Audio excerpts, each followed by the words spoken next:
get a lot of clients coming in that want to know how to get started in real estate. And so we've kind of created a roadmap to investing in real estate. I always say to start small. You've got to start small with your first house.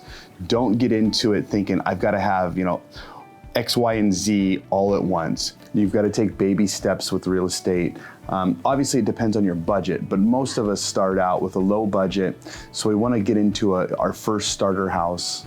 So also you can invest and build a lot of wealth by starting small. Right. I think just accepting that your first home is not going to be amazing, mansion, pool. And be in it for the long haul. Don't be in it. The problem with today's world is everybody wants instant self-gratification. They want everything right now. Right. But you've got to have a roadmap and just hold the course, go through the process. Yeah, right. So start small. I always tell people that I'm going to give them a list of all the things that you could get in a home. Maybe it's a huge list. Bedrooms, bathrooms, colors you want, area you want, school district, yard size, and maybe the list is 100 items long. And I tell them I'm only going to give you 6 M&Ms, and those M&Ms are where you put.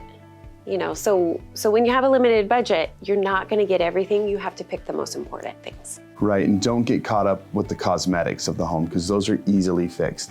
I mean, a little sweat equity goes a long ways. Yeah. So start small is the first step. And then step 2 is to pick your hard. Pick your Or hard. accept your hard. Mm-hmm. Yep, and pick your hard is the same thing because everything in life is hard. It's hard to make the decision. It's hard renting. When you're a renter, it's hard because if it's a home, your landlord could call you one day and said, I'm going to take advantage of this real estate market and I'm going to sell my home. Right. So now it's hard because you've got to move out. So when you're purchasing, sometimes you have to sacrifice, and that's hard. But everything worth doing is hard, so you got to pick your hard. We have some friends that they were kind of staying with family, that they had an amazing setup. It was kind of like a guest house, really nice. And they were able to stay there almost rent-free. And they were really comfortable, and why would they ever move? And their budget, when we looked at how much money they had to purchase a home, they could only get a 2-bedroom, 1-bath, really small house, and maybe not the most perfect neighborhood. Right. And we told them, well, you have to pick your hard, so if you move into this 2-bedroom house and tough it out for a few right, years. and let's have a game plan. Let's have a 3 to 5 year game plan. Let's make the sacrifices now and reap the benefits down the road. So it's hard to live in a 2-bedroom home, but it's also really hard to live with family forever. Right. So you have to pick what's hard and look at the long-term goal. Because in 3 to 5 years, you're going to have enough equity gain that you can either use this starter house for a rental to build your real estate portfolio, pull your equity out, and then purchase another house. And that is the greatest way to build wealth. So number 3 is to stay involved.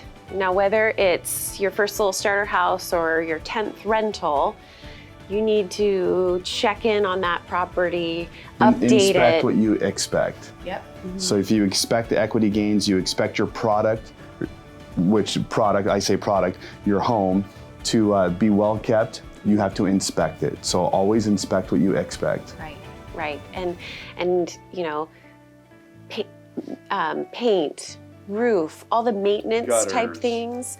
Have your furnace cleaned, all the things. So you have to stay involved and keep nurturing your investment. Yeah. Correct. Yeah. And then lastly, step 4, we always say repeat in 3 years.